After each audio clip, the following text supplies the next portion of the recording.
Hey guys, Raging Rashaka here with an early review on Dune Awakening. So the game doesn't come out for a couple more days still. I believe it's Tuesday is the official launch. But if you buy into the $60 or $80 version of the game, then you can get a few day early access. Looking at the reviews on Steam, you can see it's very positive reviews, but there's only about 4,000 reviews on the game in general. And I mean, it's early access. You got about 5,500 if you look at all reviews and not just recents.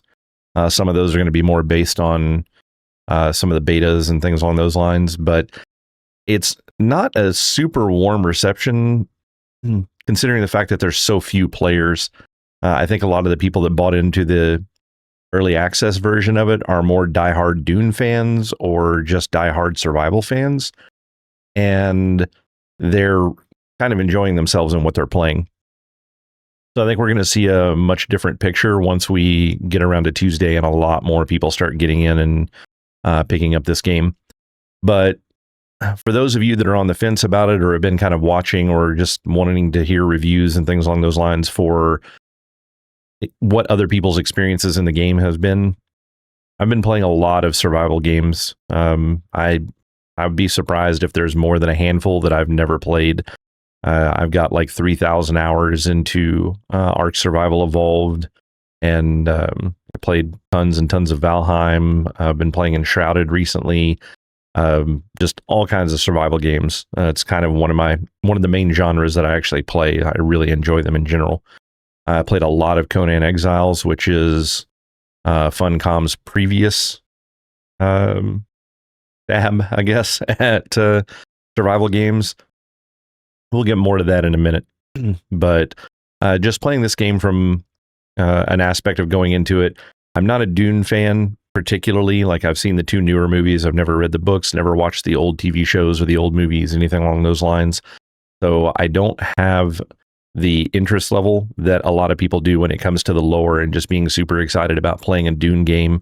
And I know for a lot of people that's a thing. And you know, if you're just a super diehard Dune fan, then give the game a try and see what you think about it. But for those of you that are just looking for the next survival game to play, my suggestion on this one is going to be take a pass. When you start out the game, you kind of start out in a loose desert area. There's very few places where you can really kind of hang out and do stuff. You know, it's a lot of sand, and the sandworms are all over the place. So you're kind of running from rocky point to rocky point, and there are very small areas in order for you to move around, which is kind of weird. It makes you have to put up with the sandworms a lot at the very beginning of the game. And in my opinion, the sandworms were kind of the thing that I was expecting to, you know, the big baddie that I was expecting to be kind of fearing through most of the game. It's like, oh, you know, you don't really see sandworms until you go into the deep desert or, you know, things like that. Or maybe they're around the outskirts of some of the places that you're playing, but not really part of the main game that you're seeing constantly. And, you know, it's the thing that you would expect to be. It's like, oh man, there's a sandworm near. It's like, I don't know if I want to go out in the sand. You know, you want to be really concerned with it, but the way they kind of introduce you to the game, you're just dealing with it all the time, and it's really not that hard to stay away from it. And within an hour or two, you've kind of mastered the concepts of how to deal with the sandworm, and it just becomes a non-thing. So you're just not really concerned about the sandworm at all. There is a deep desert portion of the game. I will say I'm only about 15 hours into the game. It's only been out for 2 days for early access, and I did not play any of the beta. So my playtime is limited compared to some people that have played the beta. So I've pushed the content as much as I could, but there's still, you know, portions of the game that I haven't seen when it comes to end game. So I'm just talking about the beginning of the game and what the experience has been like going through the quest line to progress and unlock newer features and newer skills and things like that. So one of the things that you get into when you start the game is it asks you if you want to do a basic skill system, or if you're a veteran player of survival games, if you want to do the advanced system.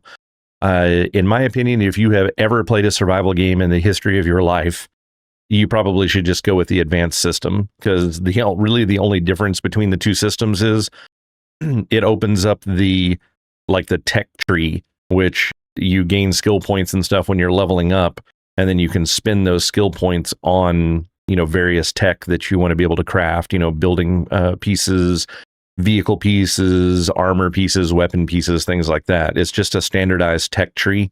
And when you play the basic version of it, it hides all of that behind the story. And for the first, probably 10 or 12 quests in the game, they just unlock things for you as you need them. It's just like, oh, that you're at a point in the story where you need to be able to build a base.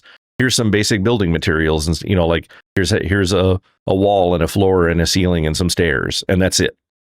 And it's like, oh, you got to the point where you can have weapons. Well, we're going to unlock a weapon schematic for you. They don't actually tell you that they're doing that. They just kind of appear in your schematics, and you can start building with them. But that's really the difference, is you either have the tech tree from the beginning, or in the basic version, you have to play through what is essentially the intro of the game, and then the tech tree opens up for you. So if you're looking into that, or if you've seen that and didn't understand what was going on, that's pretty much it. So if you've ever played a survival game before and you're planning on playing this game, just go ahead and pick the advanced side. You're not going to lose out on anything. And in honesty, it will allow you to buy some things in an order that may be more useful to you when you're playing through the intro. So don't be concerned with that. The next big thing that I will suggest is don't put a whole lot of time into your initial base, because there is literally a quest that once you get out of the intro, that it wants you to go to a different part of the map and build a base there. And part of that quest says you have to abandon your old base. So you literally have to go onto the world map, right click your old base and say abandon, which basically shuts it down and opens up control where anyone can go in it and just loot all the stuff you have in there. So don't spend a whole lot of time at the beginning of the game building up all kinds of upgrades and things like that for your base. Probably the best system that I saw for this when I was going through, because I didn't understand at the time what was going to happen. I saw a guy that built a base that was literally one foundation with like 3 crafting tables on it. And he basically did exactly what he needed to do to move on to the next section of the game. And the reason I say to do it this way is, because if you have to destroy your old base and you have tons of stuff in it, well, it's not going to be reasonable to transport all of that stuff to the new space. So don't spend a whole lot of time farming materials and things like that, because you're basically only going to be able to keep what you can carry, which unfortunately at the beginning of the game is not as much as I would like it to be. So we've kind of talked a little bit about how the game starts out, and I've spoken a little bit about what some of the negative sides of the impact of dealing with sandworms early on in the game. Once you get outside of that, the combat, if you're using a gun, the combat feels like most other kind of third-person over-the-shoulder games that you would play, like the Tom Clancy's The Division comes to mind as a good example, but just standard gunplay. The biggest thing that I kind of don't like about this game is I have not found a button yet that allows you to switch the shoulder that you are looking over.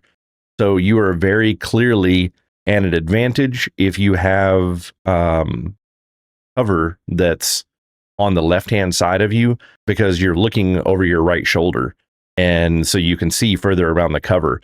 But if your cover is on the right-hand side and this free space to walk through is on the left, then you're at a massive disadvantage, because the reticle for shooting is kind of skewed off to the right-hand side a little bit. So you have to be completely out in the open to shoot, or the cover needs to be on your left side in order to have some moniker of cover while you're trying to shoot things with a gun. The gunplay feels all right. The first pistol that you get's a little weird, but once you start unlocking like the assault rifle and stuff like that, the gunplay gets a little bit better. It feels a little more natural, but it's nothing to get super excited about. It's just standard gunplay. I think games like Destiny and Call of Duty do gunplay significantly better than this game does. It just doesn't feel terrible, especially considering the fact that I don't think Funcom has ever done a first or third person shooter before. So this is kind of their first foray into playing around with firearms. So that part of it doesn't feel too bad. The part that really surprises me, though, is Conan Exiles. I mean, it's a melee game for the most part, other than using a bow and arrow occasionally. You're running around beating on things with swords and maces, and you got shields and stuff like that. And the melee feels really, really janky in this game. They have a parry system, but it's not super accurate. Like, your timing has to be absolutely perfect. And when I say timing, I don't mean that the attack comes in really fast and you have to be able to quickly hit the button. That is a little bit of it, but the fact that it's on your right click makes that very easy to do. The problem is you kind of have to anticipate the attack and hit it slightly before the attack animation really kind of goes off. It's like basically the same time the enemy is attacking you, you have to hit the button right at that point. So within the first frame or two of them swinging a weapon, otherwise you're just going to block instead of parry. So you won't take damage, which is nice, but the concept is you're supposed to right click really quickly, parry their attack, and it kind of stuns them for a moment so that you can get a swing in. In the early game, that's not super bad because most of the enemies have no shields or anything along those lines, so you can just hack and slash them until they're dead. Unfortunately, the way the game works, though, is the hack and slash doesn't really seem to use stamina. So you can just kind of go nuts with flailing around with your dagger that you have at the beginning, or swords that you can create later on. And the enemy basically can't fight back. So once you start hitting them, they don't have a whole lot of way to stop being hit. The unfortunate part about that is that's also true for players. You do have a little bit, like a tiny little dash that you can do with the left alt button if you're playing it on PC. I'm not sure what it'll be on controller, but it's just a tiny little hop that you can do that kind of gets you out of damage, but it uses a pretty significant amount of stamina, and the stamina doesn't seem to want to regen unless you're standing perfectly still. So if you're trying to move around a lot, I mean, just walking, not even running, it doesn't want to regen for you. So you can run out of stamina to be able to dodge really quickly. And if an enemy swings at you and you just try to right click to parry, but you don't actually hold the button down in case the parry doesn't work, instead of going straight into a block, you're going to start getting hit. Once you have taken the first swing of damage, you cannot engage block while you are taking damage. So if the enemy swings at you 7 times, your only way to get out of that attack is by dodging, like doing your little hop away. And like I said, it eats up your stamina really quickly. So it's just really, really, really janky on the combat system for melee. And then if anybody's familiar with lore and things like that from Dune, they have the shields on where fast-moving projectiles and things like that can't penetrate the shield. So the only way that you can take out an enemy that is equipped with a shield, or a force field, I guess I'll call it, you have to use a slow attack, which is you're basically doing with a knife. And the way that you do the slow attack is you just hold down the left click for your attack, and your character will charge up, and it looks like they're going to be a big, super fast, heavy hitting swing, but then it just ends up being a really slow, kind of clunky attack. And assuming that hits and they don't block it, dodge it, or parry it, which because it's a slow attack, it's far more simple to parry, then you hit them through the shield, and then you just do the attack one more time and you kill the enemy. So it's basically 2 hits and you kill pretty much any enemy with a shield that I've run into so far. I'm in the 4th area in the game currently, so it's not like I'm super close to the beginning either. The PvP side of things are going to be even worse when it comes to having to deal with other players and the parry system and the slow attacking. I haven't done any PvP myself, but just using the weapons against NPCs it feels terrible, and I can only imagine how bad this is going to be when you're using it against another player. And then I'm assuming that if they're wearing a shield at the time, that you're just not even going to be able to shoot them with a gun at all, because that's kind of the whole point behind the shield. The shield is powered from a like a battery system that you have. So I guess technically, if you shoot them enough at a distance, then you'll eat up all the power on their shields, and the shield will drop, and then you could shoot them and take them out. But I don't know how that part of it's going to work yet. I know when attacking regular enemies, just NPCs and stuff, they will drop their shields occasionally and you can shoot them through it, but it doesn't happen super frequently. So I don't know about that. Like I said, as far as how that's going to work. One thing is the shields do create a lot of extra sound, so they will attract the sandworms. If you're wearing a shield and running around, it makes you far more interesting to the sandworms, so it will find you quicker, and it'll come after you over other targets. Most of what I can tell, the PvP is done in the deep desert. And if you don't go to the deep desert, then you don't really have to worry about PvP. But being in the deep desert is going to be a spot where there's sandworms, so you probably won't want to wear a shield while you're out there trying to collect spice. One of the other things that seems to be a really big problem just from reading about PvP is time to kill is really, really long in the game. So it takes a whole lot of shots or a whole lot of melee to be able to take somebody out. So it seems like most people are just resorting to killing other people with vehicles. They just run them over. So that kind of, when you think about the concepts of PvP, it's like, I don't know about that. One other interesting aspect that they've kind of done with the game when it comes to like harvesting and resource gathering, I haven't really seen another survival game that does this, but basically, with the exception of your base that you build, all of your vehicles, all of your weapons, all of your armor, everything else has durability. And, this is kind of standard for survival games, but the durability will go down as you use the item or the item takes damage, including your vehicles. But when you go to repair them, it loses an amount of maximum durability based on how much you're repairing it. So, we'll just throw a weird number out there and say, well, if the thing has 100 durability and you repair 3 points of durability, well, then the max durability drops from 100 down to 99. So for every 3 points that you repair, you lose 1 point from the maximum. And that seems to be about how it works. It's not an exact number, but just watching the bar, because it's a bar and not a number, that seems to be about how it's appearing to be. But what this means is eventually every single item that you have will lose enough maximum durability that it won't be valid to wear anymore. The really kind of scary part about that is, which is the one thing that makes the sandworms mildly annoying, is if any of the vehicles that you have, well, the vehicles are built piece by piece in front of you. You craft a bunch of items in a fabricator, and then you assemble them together on the ground in front of you, putting down a chassis, putting in engines, putting on wheels, which is a neat concept. But every single one of those pieces has durability, and you get a tool that allows you to repair those pieces just on the fly. So you can just hop off your vehicle, point your little repair gun at it, and repair the individual parts.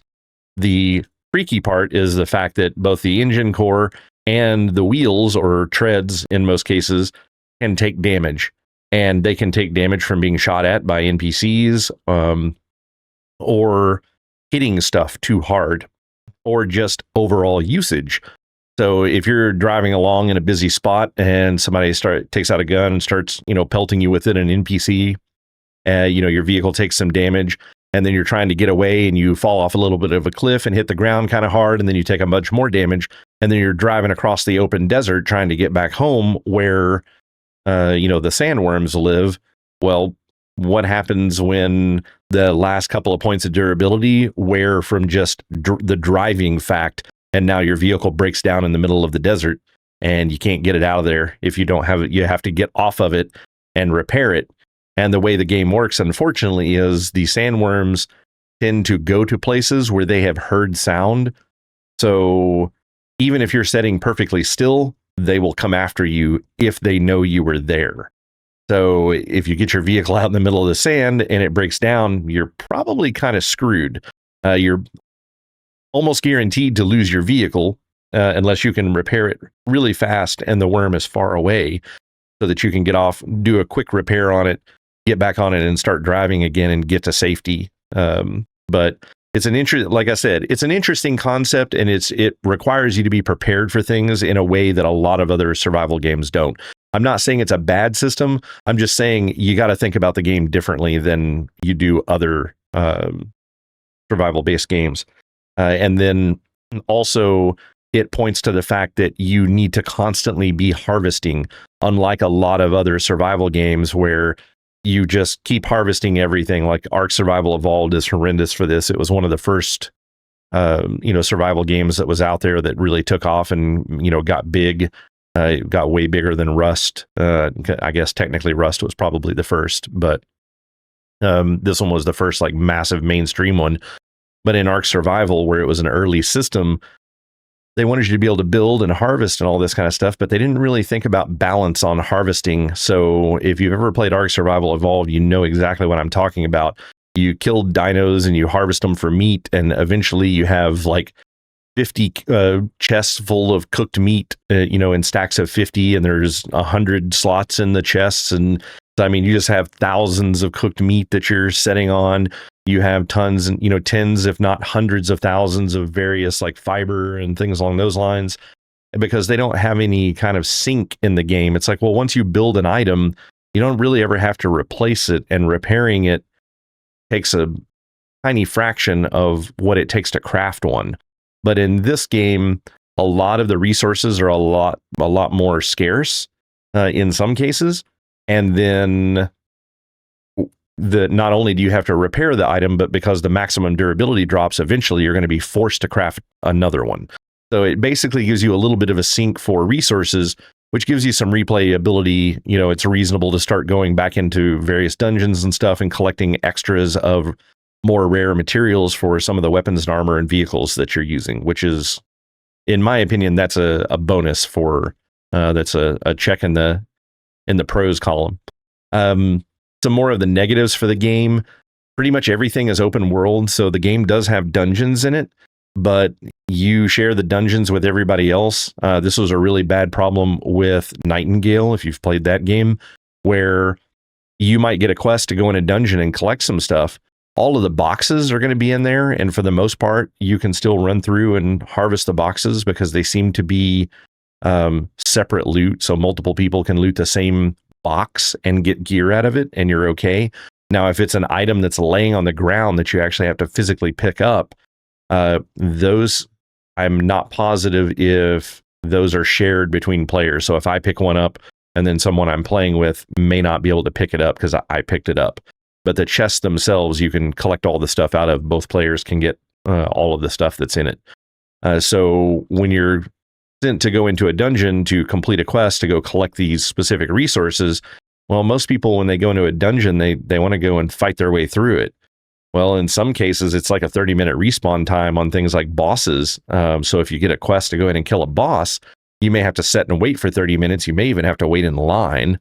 And if the quest is to go in and collect various items, well, I mean, you can go in and collect those and you can complete them and go turn in your quest, but there was nothing to fight. So you're basically just walking through an empty dungeon, looting random chests that you find, and then you leave. So it's like, it's very anticlimactic. It's just, it's very undercooked in my opinion.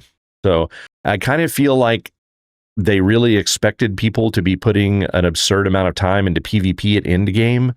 And from my experiences, most people that play survival games don't play it for the PvP experience. Like, a lot of people just don't really like that. I think it's one of the reasons that Rust never really took off and did what it could do, because they didn't really have a PvE system for it. I personally am not a big fan of PvP in these style of games because I don't like the concept of spending, tens or hundreds or thousands of hours collecting up resources for somebody to come raid your base while you're offline and take all your stuff. Fortunately, this game doesn't seem to have any base raiding currently, and PvP is not turned on in any of the normal zones. So when you start the game, you don't have to worry about other players killing you, which I scared the crap out of a lot of people on the first day playing, because I was one of the few people that were playing in the window that I was playing. So it was a little more scarce to see other players. And when you would come up on somebody, they'd start jumping around and pointing the gun at you, trying to figure out if you were friend or foe kind of concept. And it's like, dude, I can't shoot you. It's cool. Like we're friends here. It's fine. So I don't know if more people are starting to figure that out yet or not, but none of the base area sections that I've been into, the map's broken up into a bunch of sections. The first 3 areas of the game are roughly 25% of the map. That's another kind of negative, in my opinion, is the map is very, very tiny. And you even get the ability to craft your own flying vehicles later. So it's like, I mean, aside from like an awe factor or just being able to fly around the map, I feel like flying vehicles are going to be a little overpowered. I'm getting pretty close to the point to being able to craft mine, so I'll know more about it once I do my more in-depth review a little later after the game has come out. I'll get a lot more in-depth into what's going on with the game and how the end game is and what my overall opinion of the game is from start to finish. But I just wanted to get something out there early for people that are really on the fence about whether or not they want to play this game, or if they're just a super huge survival fan and they're just like, oh, new survival game, I want to get out there and play it. And I'm seeing the reviews and they're all looking pretty good. I think, like I said, I think the majority of the people that are reviewing it well right now are diehard Dune fans. That's why they paid for the the $60 and the $80 version when they have a $40 version that everyone else will buy. That's why they paid the extra money, because they wanted to get into it now because they're a big fan. So currently my suggestion is hold off on the game. The building system is really, really lackluster, especially after playing games like Valheim and Enshrouded that have phenomenal building systems that, Enshrouded or Valheim is really big about having structural integrity on the build. So you have to understand concepts of, weight and engineering dynamics and stuff like that in order to ensure that your building doesn't fall over. And then Enshrouded has just basically a completely open building system where you can build a standard size wall and then you can punch out little holes in it to design, windows however you want them to look, things along those lines. Just really high end, really well thought out building systems. This one, if you've ever played No Man's Sky, it's a building system really similar to No Man's Sky. It's just really clunky, very few pieces, very little creativity options. I don't personally think they're going to improve on that fact in the future, just because of it's basically just like Conan Exiles, which is, roughly a 14-year-old game at this point. I think it came out around 2011, something like that. 2012 maybe. But yeah, it was it was a really good game in the early days, and then they hired a new lead for their development team. And this is the part that I wanted to get into when I said I would talk more about Funcom later. The new lead developer that kind of took over the show for Conan, the first major crash out that the community did over Conan Exiles was directly in response to what this new lead developer did, where Conan Exiles was originally, I think at the very beginning, they were wanting to go PvP with it, but then they started realizing that a large amount of their player base were more PvE oriented people. So they started making dungeons, and they had bosses that had mechanics similar to what you would see in World of Warcraft, where you had to dodge stuff on the floor and there were specific ways you had to fight the boss and different types of mechanics that you had to do. And they got really into that concept of things and a lot of farming and stuff along those lines. And people were having a really good time with the game. And then the new lead dev came in and was like, hey, you know what? I really want this game to just be more PvP. So then they started getting really PvP centric on everything and nerfing the crap out of stuff because it didn't make sense in a PvP format, even though it made sense for the PvE format. They nerfed everything that was powerful in PvP, but they didn't nerf the content in the game to go along with the fact that they nerfed a lot of stuff that was also used in PvE And that's why they were powerful, because they kept wanting to make harder and harder dungeons and harder bosses. So you had followers that were really strong, but they could basically one-shot another player. But they nerfed that stuff so they couldn't one-shot players anymore. But then it made it to where it was exceedingly difficult to do these dungeons, especially in a solo format. So anyways, at the end of the story, the guy came in, made a lot of sweeping changes, was really bad for the game, and no pun intended, Conan went into the dark ages for several years, and the ratings and everything on the game kept crashing, and then they finally realized, hey, we should probably try to do something to fix this. Kind of changed their direction a little bit, started getting a little bit more PvE centric. The game got a little better, but then they just kept introducing more and more bugs every time they would come out with a new patch, and they just didn't do anything to fix the bugs. So the game now is a buggy mess. Not a lot of people really play it anymore. It's got a very low player base, way lower than something like Ark Survival Evolved. Even the base version of Ark has way more players than Conan Exiles does at this point, which is unfortunate, because Conan was a lot of fun before this dude came in and kind of screwed it all up. And the issue that I'm seeing with Dune is, I feel like we're going to run into another situation, because there's a lot of things that are very lackluster in this game, considering the fact that the official release date isn't until Tuesday the 10th. This game looks more similar to Conan Exiles, which came out 14 years ago, than it does to, say, Enshrouded, which came out just like a year ago or so, a year and a half ago.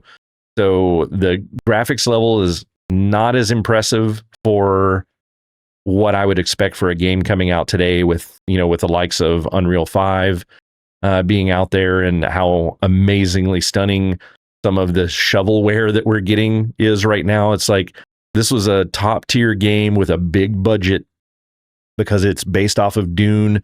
The movies are going really well right now. It's like they had a lot of money to sink into this game, and the graphics look like a game that they made roughly 14 years ago. So not insanely impressive. The movement and mechanics are pretty janky. Things like they've got a grappling hook that you can shoot out and then pull yourself up to certain areas. It's really janky how the grappling hook works, especially after playing games like Enshrouded, where the grappling hook works really, really well. They just didn't put a whole lot of polish into this game. It almost feels more like a cash grab to me. And I hope I can get this information out to people who actually, like I said, are on the fence about the game and kind of understand what it is that I'm saying. Because you could be wasting a lot of money on a game that's really not going to be as good as other options that there are out there, unless you're just a diehard Dune fan and you're like, oh man, the new Dune game, I got to play it. I've read all the books, I've watched all the shows, and it's like, I'm not trying to deter you guys from playing the game. I mean, if you're in it because of the lore and the story, you may find a whole lot of fun in it. But coming from someone that has no roots in the lore whatsoever, it's an extremely subpar game, in my opinion. Like, it's just not at the level that games should be, that that are coming from even AAA companies right now. Like some of the slop that we've gotten from them, this isn't even as good as that, and it by far pales in comparison to what indie companies are doing these days. So just a word of warning for what I have played through so far. I'm estimating, based on the tech tree that I'm opened up, that I'm somewhere around a half to 2/3 of the way to end game, which should go to show you something else as well. I've been playing for roughly 15 hours, so it's not going to be a crap load of gameplay to get to end game. There are a lot of quests and stuff like that you can do, but they're all repeatable things, so you kind of start getting the same ones over and over again. So then that becomes less interesting. There is loot to pick up everywhere, but all of the loot are just things like, oh, here's some fuel cells, or here's some scrap metal, or here's some rocks, or here's some, copper ore. And it just feels like there's more picking up of random crap on the ground and off of tables and stuff than there actually is combat. And you're almost kind of thankful for that, because the combat isn't great.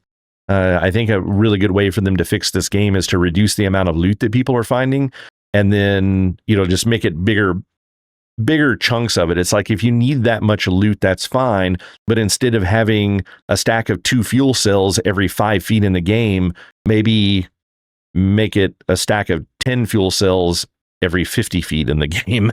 So, something along those lines. I don't know. It's just, like I said, you just feel like you're picking up crap off the ground way too frequently, and it all respawns insanely fast.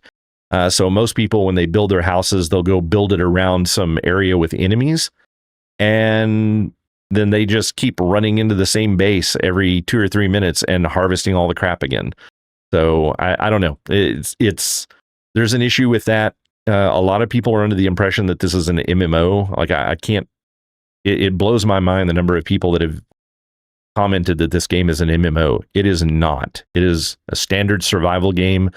The servers hold a maximum of 40 people per server. That is not an MMO. I'm sorry. I don't know why people think that 40 people is massive multiplayer. It is not. That is what the MM and MMO stands for, massive multiplayer.